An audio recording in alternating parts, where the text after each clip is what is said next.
नमस्कार, स्वागत है। आप देख रहे हैं बक्सर ऑनलाइन न्यूज़ और मैं हूं आपके साथ गुलशन सिंह। आज हमारे साथ बातचीत करने के लिए एक ख़ास मेहमान जुड़ चुके हैं जिनका नाम है डॉक्टर अरुण मोहन भारवी जी।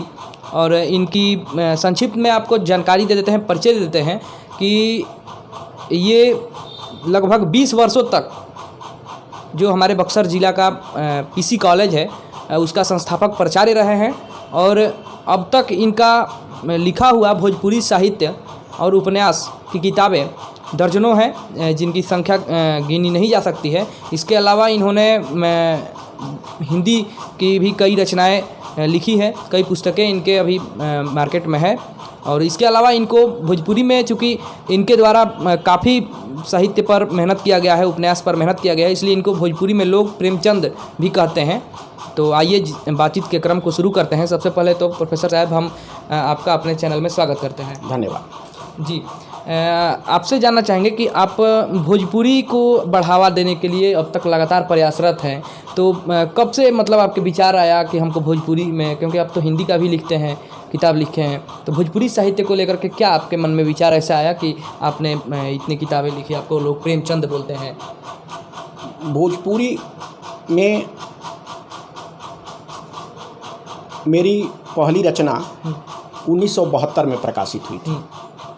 डहकत पुरवैया मैंने लिखी थी। भोजपुरी का 7वां उपन्यास था। इसके पहले भोजपुरी में केवल 6 उपन्यास आए थे। तो डहकत पुरवैया मेरे द्वारा लिखी गई। वैसे तो मेरा साहित्यिक सफ़र 1965 से शुरू होता है।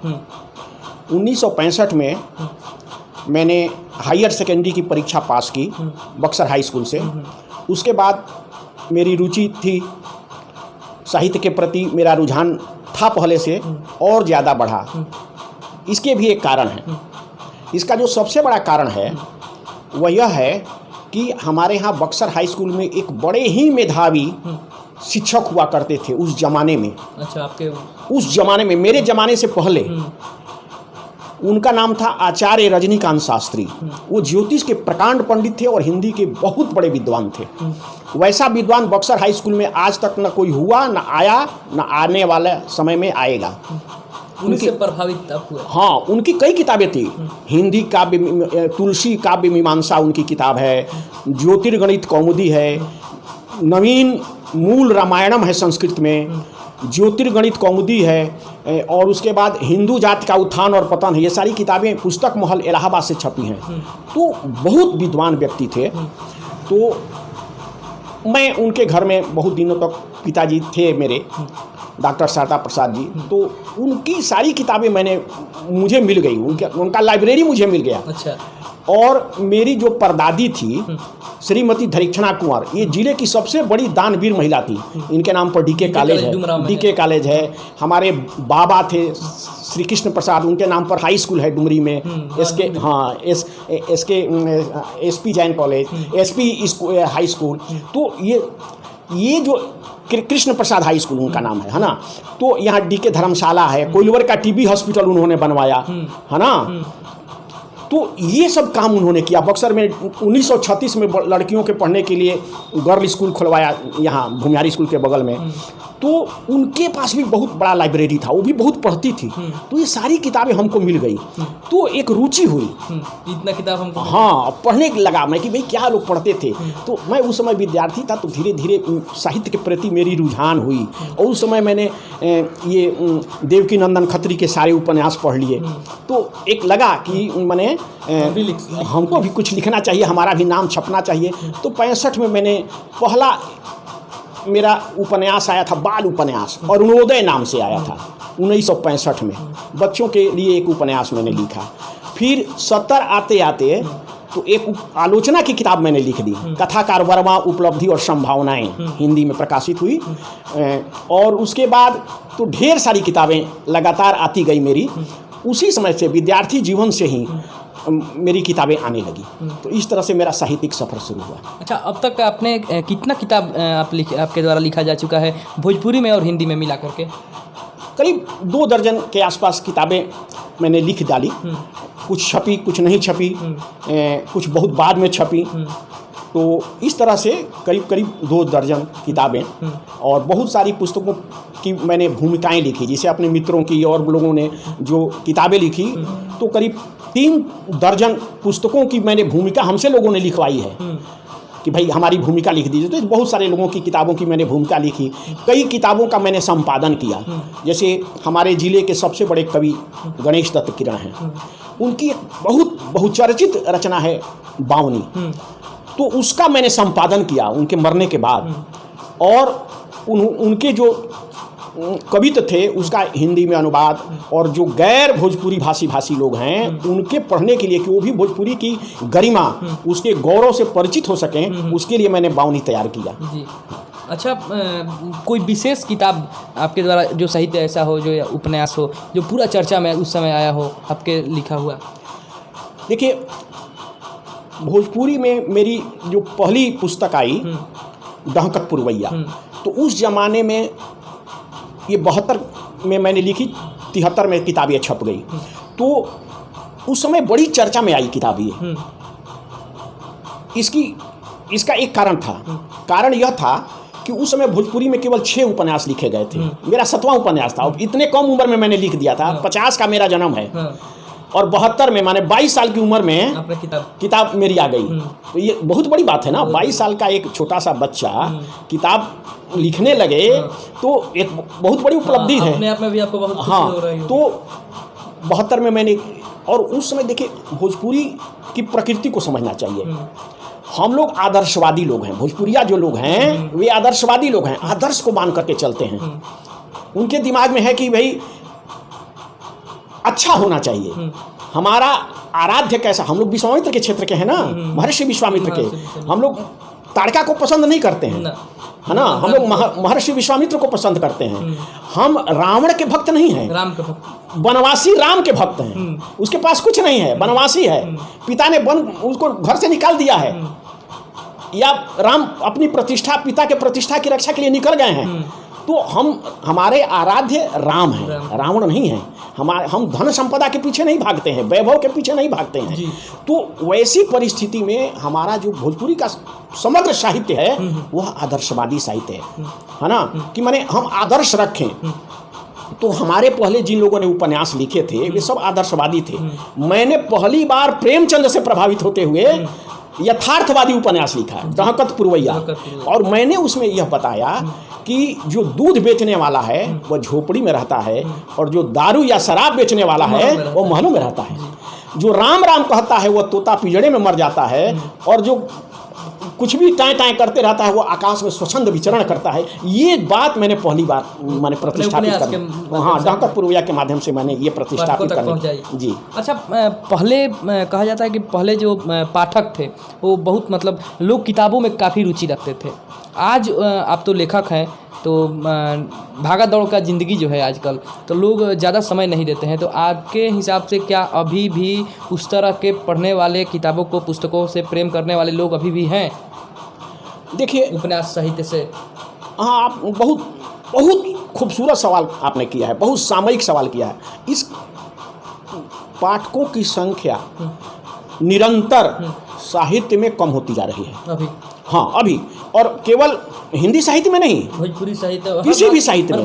हाँ, इसके कारण है, पहले हमारे यहाँ ज्ञान का माध्यम, अध्ययन का माध्यम केवल पुस्तकें थी। आज इंटरनेट हो गया है, ढेर सारी सुविधाएं हो गई हैं, टीवी हो गया है, अनेक चैनल हो गए हैं। अब रामचरितमानस पढ़ना लोग पसंद नहीं करते हैं। मेरे नहीं कहने का मतलब ऐसा नहीं है कि, लेकिन उनको अब रामानंद सागर का रामायण देखने में ज़्यादा मजा आता है। तो सोचते हैं कि पढ़ने की क्या जरूरत है, उसी को देख लिया जाए, है ना। और देखिए, एक बात और है कि उपन्यास या महाकाव्य, रामचरितमानस महाकाव्य है, वाल्मीकि का रामायण महाकाव्य है। तो कविता के प्रति रुचि का अभाव, और नाटक जो होता है ना, नाटक नट धातु से बना है। भरत मुनि ने कहा है कि नाटकीयता लोगों को ज़्यादा प्रभावित करती है, इसलिए नेताजी लोग भी अब नाटक करने लगे हैं, है ना। तो अब जो हम पर्दे पर देखते हैं वह ज़्यादा आकर्षण होता है। कविता सुनाइएगा तो मान लीजिए कि, या उपन्यास अगर पढ़ेंगे तो अकेले पढ़ेंगे, गोष्ठी में बैठ करके तो 5 अपने मित्रों के साथ पढ़ेंगे, कविता सुनेंगे तो 100 लोगों के बीच में पढ़ेंगे, कोई कवि पढ़ेगा, या 1000 लोगों के बीच में कविता पढ़ करके उसका लोग आनंद ले सकते हैं। लेकिन जो नाटक है उसको तो कई हजार लोग एक साथ पर्दे पर देख करके उससे प्रभावित होते हैं। तो जो नाटक है वह जनता को प्रभावित करने का सबसे प्रभावोत्पादक जरिया है। इसलिए अब लोग मीडिया की तरफ उधर माने टीवी, फिल्म इत्यादि की तरफ चले गए, और अब टीवी पर सब कुछ आने लगा, एक से एक अच्छे उपन्यासों के ऊपर सीरियल बनने लगे। तो स्वाभाविक है कि लोगों का रुझान उधर हो गया है और सोचते हैं कि पढ़ने की क्या जरूरत है। अच्छा, उपन्यास और साहित्य में अंतर क्या है? नहीं, उपन्यास और एक ही चीज़ है। देखिए, एक ही चीज़ कहने का मतलब क्या कि साहित्य का एक अंग है।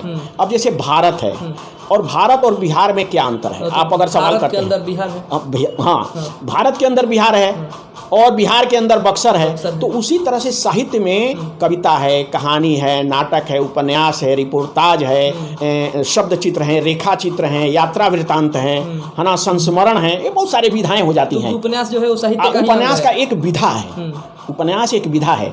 और उपन्यास उसको कहते हैं कि जैसे मान लीजिए, सामान्य बोलचाल की भाषा में आपको समझाने की दृष्टि से कहता हूँ, जैसे कहानी है और उपन्यास है। तो छोटी कहानी है, कहानी का माने जीवन के एक खंड को अगर हम लिपिबद्ध कर दें, या एक क्षण को लिपिबद्ध कर दें, या एक घटना को लिपिबद्ध कर दें, तो वह कहानी हो जाती है। और जीवन के अधिकांश भागों को लेकर के, या समग्र भाव को लेकर, या जीवन के एक कालखंड को लेकर के जो हम लिखते हैं, वह उपन्यास हो जाता है। कहानी में 1-2 पात्र होंगे, उपन्यास में कई पात्र होंगे, खल पात्र भी होंगे, दुष्ट जिसको आप कहते हैं कि ये एक हीरो हो गया और एक उसका खलनायक हो गया। और कहानी में ऐसा नहीं होता है, कहानी में बहुत कम पात्र होते हैं, क्योंकि वहाँ लेखक का फोकस जो होता है वह चरित्र निर्माण पर होता है। तो वहाँ पर चूँकि 3 पेज, 4 पेज, 5 पेज में हमको अपने चरित्र के पाठक के सामने एक अपने जो कहानी का हीरो है उसके चरित्र को रखना है, रूपायित करना है। और उपन्यास में तो काफ़ी माने 100 पेज, 150 पेज की हमारी छूट है ना। तो इसको ऐसे समझेंगे कि एक लहलहाता हुआ बगीचा साहित्य है या उपन्यास है, और एक टेबल पर रखा हुआ गुलदस्ता कहानी है। सही बात। अच्छा, जिस समय आप लिखने शुरू किए होंगे उपन्यास या साहित्य जो भी है, तो उस समय आपका समकालीन लेखक तो होंगे, तो वो अभी है कि नहीं है, और कितने हैं? नहीं, बहुत लोग हैं, बहुत लोग नहीं रहे, क्योंकि मेरा लिखने का कालखंड बहुत लंबा हो गया। आज से 55-56 साल पहले मैंने लिखना शुरू किया। 55-56 साल, 65 से मेरी यात्रा, कथा यात्रा या लेखन यात्रा प्रारंभ होती है। तो उस समय अविनाश चंद्र विद्यार्थी थे भोजपुरी में। उस समय ये नर्मदेश्वर पांडे, नर्मदेश्वर सहाय थे। तो उस समय जो रामनाथ पांडे थे, बहुत थे, रामनाथ पाठक प्रणयी थे, बहुत सारे लोग थे। धीरे धीरे जीतराम पाठक थे, तो बिछुड़ गए। अब वो लोग हैं नहीं, कुछ लोग, लेकिन अभी भी कुछ लोग हैं, जैसे भगवती प्रसाद द्विवेदी हैं, ऐसे लोग हैं कि अब हैं, तो अभी भी, लेकिन अब बहुत कम बचे हैं। अच्छा, आपको नहीं लगता है कि आप लोगों के बाद साहित्य को लिखने वाला, आप लोगों की तरह जिस तरह से आप लोग समर्पित रहते हैं साहित्य को लेकर, उस तरह के मतलब इसका जो परंपरा है ये चलेगा कि नहीं चलेगा? नहीं, देखिए, परंपराएं बंद नहीं होती हैं, वो चलती हैं, रूप बदल जाते हैं। ऐसा नहीं है कि हम घर में रहेंगे, घर से बाहर तो निकलना ही होगा। तो पहले आप घर से बाहर निकलते थे, गाँव में रहते थे, तो पगडंडियों के सहारे आगे बढ़ते थे। आज हम नेशनल हाईवे पर निकल करके चलते हैं, है ना। पहले पैदल चलते थे, बाद में साइकिल पर चलने लगे, रिक्शा पर चलने लगे, अब कार पर चलने लगे, मोटरसाइकिल। तो रूप बदल जाता है, रूप बदलेगा, पाठक के रूप बदलेंगे, है ना। और वो जैसे किताब पढ़ने में उनको दिक्कत हो रही है, किताबें महंगी हो गई, छपाई महंगा हो गया, तो लोग सोचते हैं कि उतना महंगा क्या, इंटरनेट से ही हम लोग डाउनलोड करके, गूगल से ही डाउनलोड करके पढ़ लें। तो इंटरनेट पर तो मतलब उतना सत्यता का गारंटी नहीं रहता है कि ये सत्य ही होगा। जो नहीं, सत्य होगा ऐसा नहीं है, हो सकता है कन्फ्यूजन हो जाए। लेकिन देखिए, बहुत सारी किताबें पूरी की पूरी पुस्तकें लोड हैं उस पर, तो आप उलाट करके पेज वाइज उसको पूरा पढ़ सकते हैं, तो उसमें फिर कहीं दिक्कत नहीं है। अभी नया साहित्यकार आप लोगों के संपर्क में आए कि नहीं, जो नए सिरे से लिख रहे हैं, नई पीढ़ी के? संख्या बहुत कम आ रही है ना। लोगों की रुचि उसमें कम हो रही है। देखिए, हम लोग जब लिखना शुरू करते थे तो हमारे साथ जो घटनाएं होती थी, और बहुत सारी ऐसी घटनाएं होती थी जो बहुत प्रभावित करती थी, और हम लोगों के दिमाग में था कि देखिए कुछ नया लिखना चाहिए, क्योंकि रटी पीटी चीज़ें अगर आप समाज को देंगे तो लोग कौन पढ़ेगा? नहीं पढ़ेगा। तो अब जैसे मैं अपनी ही बात करता हूँ, तो मैंने कहा कि पहली बार मैंने भोजपुरी उपन्यास को आदर्शवाद की तरफ से खींच करके यथार्थवाद की ओर ले आया। फिर मेरी दूसरी रचना है परशुराम। उसके पहले किसी ने कोई पौराणिक रचना या ऐतिहासिक रचना लिखी ही नहीं थी। तो भगवान परशुराम पर मैंने कलम चलाई और परशुराम की रचना की। और देखिए, ये मेरा जो परशुराम है वह परशुराम नहीं है जो बार बार क्षत्रिय विहीन कर देता है समाज को, या जातिवादी जो कर्ण को श्राप दे देता है कि तुम ब्राह्मण बन करके आए थे, तुम तो ब्राह्मण नहीं हो, तो मैं तुमको श्राप देता हूँ कि मेरी विद्या तुमको काम नहीं आएगी। तो मैंने परशुराम को नए रूप में रखा। और उस समय जेपी का आंदोलन चल रहा था, 77 में ये रचना मेरी आई थी। तो हमने परशुराम को एक लोकनायक के रूप में प्रस्तुत किया। अब उनकी लड़ाई सहस्रार्जुन से होती है और वो चक्रवर्ती सम्राट थे। तो उनको कैसे एक साधारण तपस्वी पराजित कर सकता है? झगड़ा क्या था परशुराम? तो आप ये इसी को मैंने एक नए ढंग से हमने लगा। उन गाँव में जाके मीटिंग करते हैं परशुराम और लोगों को सहस्रार्जुन के खिलाफ भड़काते हैं, अपनी एक सेना गठित करते हैं और तब लड़ाई करते हैं। जैसे राम ने रावण पर आक्रमण करने के लिए बालू को, बानरों को और माने जो आदिवासी लोग वहाँ थे, हाँ जंगली लोग थे, सबको इकट्ठा करके उन्होंने एक ताकत पैदा की। तो संघे शक्ति कलयुगे का वहाँ परशुराम भी एथी देते हैं। तो ये मेरा दूसरा उपन्यास था। तीसरा उपन्यास जो है वो है करेजा के कांट, है ना। तो करेजा का कांट मेरे 74 के आंदोलन में मैं जेल में था। तो बक्सर सेंट्रल जेल में एक बहुत बड़े नक्सलाइट उस समय पूर्णिया जिला के थे, नक्षत्र मालाकार, वो मेरे साथ कुछ दिनों तक मैंने उनसे मेरा आम दरफ्त रहा। तो उस समय दिनमान एक बहुत अच्छी पत्रिका निकलती थी, तो उसमें उनके बारे में बहुत लिखा था। तो मैंने थोड़ा सोचा कि चलो मिल लें, वहाँ भेंट हुई थी। मेरे साथ सुशील मोदी भी उस समय जेल में थे 74 के आंदोलन में। जेपी आंदोलन? हाँ, जेपी आंदोलन में 1 महीना सुशील मोदी भी यहाँ बक्सर सेंट्रल जेल में थे। तो मैं बड़ा प्रभावित हुआ, नक्षत्र मालाकार से बात हुई तो मैंने उनके जीवन पर ही एक किताब करेजा के कांट, जो आज एमए के पाठ्यक्रम में है, वीर कुंवर सिंह विश्वविद्यालय में एमए में पढ़ाया जाता है ये, तो ये मैंने लिखा। आपका लिखा हुआ वहाँ पे पढ़ाया जाता है? हाँ, एमए में, वीर कुंवर सिंह विश्वविद्यालय में। और मेरी एक किताब अभी हाल में निकली है, कहानी कमाल के, वो प्री पीएचडी कोर्स में है वीर कुंवर सिंह यूनिवर्सिटी में। और एक उपन्यास जो मेरा था राख भौर आग, ये शेरपुर घटना जो वर्ग संघर्ष है उस पर है। ये सब एकदम नक्सलाइट आंदोलन और शुद्ध जो जनवादी आंदोलन है उससे जुड़ी हुई रचनाएं हैं। तो राख भौर आग बीए के पाठ्यक्रम में है, वीर कुंवर सिंह यूनिवर्सिटी में बीए में पढ़ाई जाती है ना। तो ये सब मैंने लगातार कुछ समाज में या घटना साहित्य में घटनाओं को लेकर नए ढंग से प्रस्तुत किया जाए और लिखा जाए, ऐसा मैंने हमेशा प्रयास किया। अच्छा, इतना आप उपन्यास साहित्य लिखे हैं, आपके कभी उपन्यास पर फिल्म वगैरह धारावाहिक बना है कि नहीं बना है? नहीं, ऐसा नहीं बना है। इसके एक कारण है, हम लोग जो साहित्यिक रचनाएं लिख रहे हैं उसके ऊपर कोई नहीं बनाना चाहेगा। इसके 2 कारण हैं। पहला कारण यह है कि जो गीत गाने वाले हैं भोजपुरी में वही हीरो बन जाते हैं, वही पटकथा और डायरेक्टर भी बन जाते हैं, है ना। अब जैसे पहले क्या था, मनोज तिवारी का ससुरा बड़ा पैसा वाला, अब सब उसमें वही हीरो भी बन गए, गीत गाने भी वाले बन गए, अब निरहुआ सबसे बड़ा हीरो हो गया। तो ऐसे हो गया। तो हमारे ऊपर तो भोजपुरी में जो गायक हैं वही समझते हैं कि हम सबसे बड़े कहानीकार हैं। तो इसीलिए कहानियाँ, वो किताबें वो चलती नहीं हैं, गीत के नाम पर वो फिल्में चलती हैं, है ना। और उसमें वो स्तरीयता नहीं आ पाती है जो आनी चाहिए।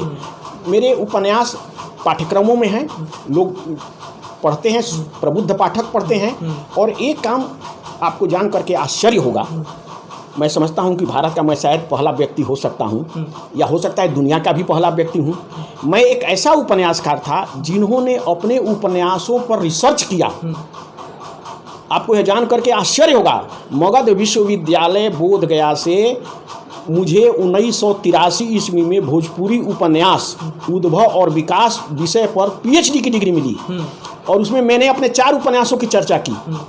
तो कोई उपन्यासकार उपन्यास साहित्य पर चर्चा करे और उसमें अपने उपन्यासों की भी चर्चा करे, यह एक विलक्षण बात तो है ही। और मेरे लेखनी से ये भी हुआ है। 82 में मैंने शुरू किया था, 82 में, और 83 में मुझे डिग्री अवार्ड हुई मगध विश्वविद्यालय से। उसमें अब भोजपुरी उपन्यास पर मैंने काम किया है, इसलिए मेरे उपन्यास पर कोई फिल्म नहीं बनी है ना। कई बार बात लोगों ने किया, कई बार लोग ले भी गए, लेकिन उस पर कोई फिल्म नहीं बनी। अब तो जो अपने लिखता है वही बनाता है, वही, इसलिए उसका स्तर तो दूसरे ढंग का है। अच्छा, आप लोगों का संगठन भी है भोजपुरी साहित्य मंडल, और कई भोजपुरी उत्थान को लेकर के कई संगठनें चल रही हैं। आप लोग भी इसके लिए लगातार प्रयासरत हैं लंबे समय से। तो आज तक भोजपुरी को जो संवैधानिक दर्जा मिलनी चाहिए वो इतने प्रयासों के बावजूद क्यों नहीं मिल पा रहा है? इसके भी केवल एक कोई कारण नहीं है। देखिए, संवैधानिक दर्जा या अष्टम अनुसूची में जो दर्ज कराने की बात होती है, उसके लिए कुछ क्राइटेरिया है, वो भोजपुरी फुलफिल करती है। लेकिन अभी भोजपुरी की पढ़ाई जो होती है, वो जो लेखक हैं या जो कवि हैं उस ढंग से नहीं लिख रहे हैं। कोई गीत, कोई कवि है तो गीत लिख दिया, कोई लेखक है तो कहानी लिख दिया। उसके दिमाग में यह बात आती नहीं है कि मैं ऐसा लिखूं कि अगर लड़कों को पढ़ाने की ज़रूरत हो तो मेरी कहानी पढ़ाई जाए, है ना। वो उसका ऐसा स्तर हो।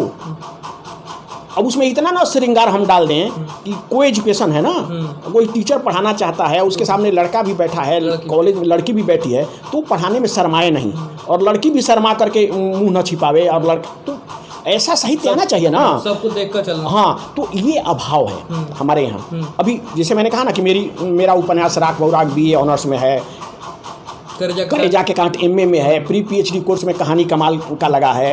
हम लोग अभी हम लोग लिख रहे हैं, कविता कमाल के निकाले थे, फिर अभी हम लोग निकाल रहे हैं गीत कमाल के। तो ऐसे बहुत सारे लोगों का हम लोग निकाल रहे हैं, रचनाओं सब लेकर के एक संग्रह निकाल रहे हैं। तो हम लोगों के दिमाग में एक बात आनी चाहिए कि माने पाठ्यक्रम को भी हम सुदृढ़ करें। अच्छा, अब मान्यता कहीं नहीं मिल रहा है, तो बहुत सारे लोग चाहते हैं कि मान्यता न मिले ताकि राजनीति होती रहे।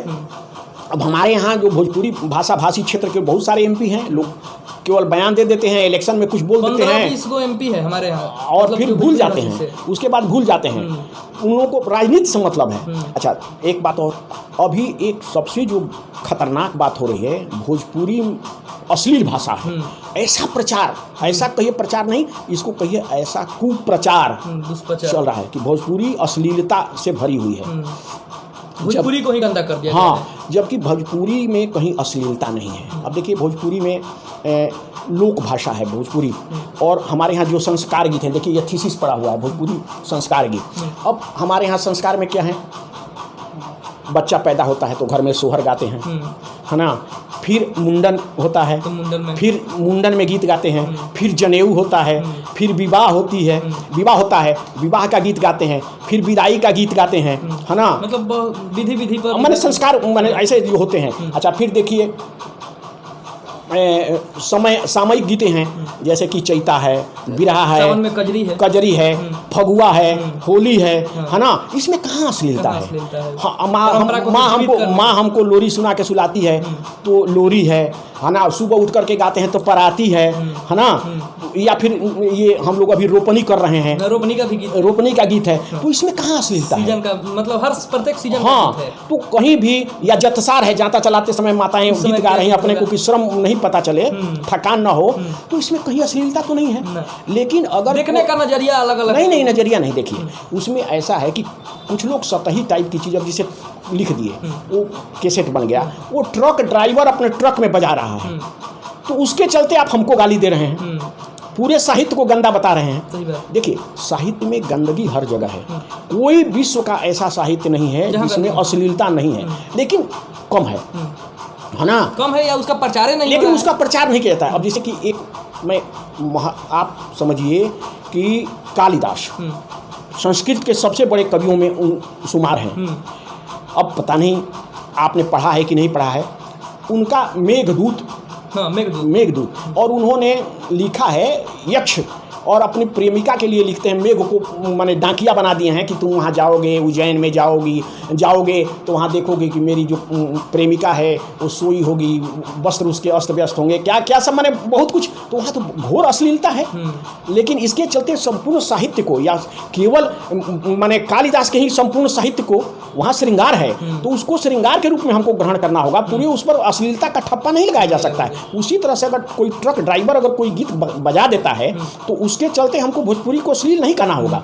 ये अश्लील इसलिए कहा जाता है कि लोग भोजपुरी को बदनाम करना चाहते हैं। और ये कौन लोग हैं? ये पैसा लेकर, पद लेकर, या निहित स्वार्थ के चलते कमाने के लिए, कैसेट वाले से कमाने के लिए, फलाना से कमाने के लिए, हाँ, और ये लोग भोजपुरी पर अश्लीलता का ठप्पा लगाने की कोशिश करते हैं और वातावरण बनाते हैं कि भोजपुरी को अष्टम अनुसूची में शामिल न किया जाए, क्योंकि भाई ये तो अश्लील भाषा है। मुद्दा खत्म हो जाएगा तो फिर उनका राजनीति खत्म हो जाएगा। हाँ, ये बात, यही बात है कि मतलब, लेकिन आप लोग का जो प्रयास है, क्या लगता है कि मतलब मिल जाएगा? नहीं, हम लोग प्रयासरत हैं और देखिए मिलना तो पड़ेगा ही, मिलेगा ही, क्योंकि ये जो कोई भी चीज़ समय से पहले मिलता नहीं है और भाग्य से ज़्यादा मिलता नहीं है, ऐसा पुरानी कहावत है। तो अभी तक हमको अष्टम अनुसूची में भोजपुरी को दर्ज नहीं किया जा सका। इसका कारण है कि हमारा जो प्रयास है वो उस ढंग से, सार्थक ढंग से नहीं हुआ है। हम अनुत्तीर्ण होते हैं, परीक्षा में फेल होते हैं, तो इसका मतलब कि हमने पास होने के लिए तैयारी ठीक से नहीं की है। तो हमको और जोश के साथ करना होगा। अब जैसे भोजपुरी साहित्य मंडल हम चला रहे हैं, 1951 की यह संस्था है और विश्व की या भारत की कहिए सबसे पुरानी संस्था है, रजिस्टर्ड संस्था है, और आज भी सबसे ज़्यादा सक्रिय है। हर हफ्ते हम लोग, हर महीने हम लोग गोष्ठी करते हैं और इससे कई किताबें हम लोग लगातार निकाल रहे हैं, चर्चा में हैं। तो हम लोग पिछले दिनों गधपूर्णा का आप लोग, जी, हम लोग गधपूर्णा पत्रिका निकालते हैं। अब गधपूर्णा देखिए, उसको संस्कृत में हम लोग कहते हैं पुनर्नवा। आचार्य हजारी प्रसाद द्विवेदी का एक बहुत बढ़िया उपन्यास है, उसका नाम ही है पुनर्नवा। और पुनर्नवा क्या है कि वो कभी हमेशा नया हो जाता है ना। अब जैसे कि गर्मी के दिनों में आपको कहीं घास नहीं, गधपूर्णा घास नहीं मिलेगा, लेकिन ये अभी पानी पड़ गया तो हर जगह लहलहाने लगा, ये मरता नहीं है। जैसे गधपूर्णा जो घास है उसकी कभी मृत्यु नहीं होती है, उसी तरह से भोजपुरी जो संस्कृति है वो मरने वाली नहीं है। हमारे यहाँ से हनुमान चालीसा लोग लेकर गए मॉरिशस, और वहाँ देखिए वहाँ 80% लोग आज भोजपुरी बोलने वाले हैं और भोजपुरियों का वह राज है। पहला अखिल भारतीय भोजपुरी साहित्य सम्मेलन जब 1977 में हुआ था तो मैं गया था इलाहाबाद में। उसमें रविंद्र घरभरन मॉरिशस के राजदूत थे और उन्होंने उसका उद्घाटन किया था। डॉक्टर राम कुमार वर्मा हिंदी के बड़े अच्छे साहित्यकार थे, उदय नारायण तिवारी वो अध्यक्षता कर रहे थे। तो रविंद्र घरभरन ने कहा कि हमारे यहाँ जो चाइनीज हैं वो भी अपना जूता बेचने के लिए भोजपुरी में ग्राहकों से बोलते हैं। यह हमारे यहाँ भोजपुरी की स्थिति है। अभी मैं अपनी सारी किताबें ले जा करके मैंने दिया मॉरिशस के राजदूत को, है ना। मैं गया था, उनका अपॉइंटमेंट हमारे साथ था, पिछले साल मैं मिला। तो वहाँ लोग बोलते हैं कि हमारे यहाँ तो सब यहीं के लोग हैं ना, आजमगढ़ के हैं, भोजपुर के हैं, शाहाबाद के हैं, छपरा के हैं। तो हमारे यहाँ तो कहीं संस्कृति, अगर भोजपुरी संस्कृति जिंदा है तो हमारे यहाँ आके देखिए। तो हम लोग को तो गर्व होता है, फक्र होता है। सही बात। अपना जहाँ का भोजपुरी है वहीं पर उसको इज्जत नहीं मिल रही। वहीं, हाँ, वहाँ अभी वहाँ की एक उप प्रधानमंत्री थे, उनकी मिसेज आई थी मेरे यहाँ, उनके सम्मान में हम लोगों ने कार्यक्रम कराया था। उनका फोटो भी इस किताब पर है ना। तो सरिता बुद्धू, है ना। तो उन्होंने कहा कि आप लोगों ने भोजपुरी आपकी है, आप लोगों ने यहाँ ख़त्म कर दिया, हम लोग सजो के रख रहे हैं। सही बात है। उनका यही कहना था। अच्छा, इतना साहित्य लिखे हैं, उपन्यास लिखे हैं, पुस्तक लिखे हैं, कविता विता भी लिखे हैं, तो भोजपुरी में कोई याद है तो थोड़ा चाहेंगे कि सुनाइए कोई खास? नहीं, भोजपुरी में देखिए मैंने काम किया है, हमारे यहाँ किरण जी की जो रचना है, हमारी कई रचनाओं का तो भोजपुरी से अंग्रेजी में भी अनुवाद हुआ है। मैं अपनी बात मैंने किरण जी से, ये किरण जी की जो रचना है 1962 में ये उन्होंने लिखी थी और बहुत प्रसिद्ध हुई थी, है ना। और बड़ा इसको लोग आदर सम्मान के साथ याद करते थे। किरण जी हमारे यहाँ के बड़े अच्छे, इसका हम लोगों ने हिंदी में अनुवाद किया है और इसको तैयार किया है कि जो गैर भोजपुरी भाषा भाषी लोग हैं वो भी पढ़ करके भोजपुरी की गरिमा और भोजपुरी के वैभव, भोजपुरी के में जो ओज है उसको समझ सकें। तो उसकी 4 लाइनें मैं आपको सुना रहा हूँ। दसो नोह जोर सारदासे करी अर्जी हम कलम के बनाई आज हमरा लहूर द दसो नुह जोर शारदा से करी अर्जी हम कलम के बनाई आज हमरा लऊर द बहुत गीत गौनी अब गायब लवटला पर भारत के अबही बचावे मऊर द पेकिंग पर जाके बरसाई आकाशे से हमरा के एटम के टटका भौर द चाहे तो खौरे द मुदई के नीके से नाही तो हमरे के निपटे खौर द। ये उनकी बहुत यहीं से शुरू किया है उन्होंने। एक ढंग से ये वंदना होता है, जैसे यहाँ उन्होंने सरस्वती से वंदना किया, हम लोग गणेश वंदना से अपना प्रारंभ करते हैं। इन्होंने कहा है भारी बेहाया बा इचको नहाया बा हमरा से रगड़ा इन नधले अकारण बा कैले बखेड़ा बा लमहर लहेड़ा बा एक सूरा भेड़ा बा जीव लुक बाढ़न बा अजबे बेलूरा बा पेंपा बा धूरा बा बाटे लतखोर खूब वंश के उजारन बा जरत देख डाही बा ईर्खा से घाई बा ऐसन बहेंगवा के टाटी करुआरन बा। अब ये भोजपुरी के जो ठेठ शब्द हैं उसको यहाँ पर हाँ इस तरह से प्रयोग किया। अच्छा, आपने अपना कीमती समय हमको इतने समय तक आप हमारे साथ रहे, इसके लिए आपको बहुत बहुत धन्यवाद। चलिए धन्यवाद। ये थे हमारे साथ कवि, लेखक और प्रोफेसर डॉक्टर अरुण मोहन भारवी जी, जिन्होंने अब तक दर्जनों रचनाएं भोजपुरी में और हिंदी में लिख चुके हैं, साहित्य और उपन्यास के। और इनका कहना है कि भोजपुरी जो है भाषा, हमारा जो संस्कृति है वो कभी मरने वाला नहीं है। चंद लोगों का प्रयास है, चंद लोग इसको बदनाम करने के लिए अपना कुंठित मानसिकता लेकर के इस तरह से कुछ प्रयास कर रहे हैं, जो कि प्रयास उनका सफल नहीं होने दिया जाएगा। और इन लोग का प्रयास लगातार है कि भोजपुरी साहित्य मंडल जो इनका एक सही ये चलता है, भोजपुरी के उत्थान के लिए संगठन चलता है, उसका ये प्रयास है कि भोजपुरी को, उसको जो संवैधानिक, उसका जो असली दर्जा है उसे यहाँ पर दिलाने का काम किया जाए। बने रहिए हमारे साथ, फिर मिलेंगे। धन्यवाद।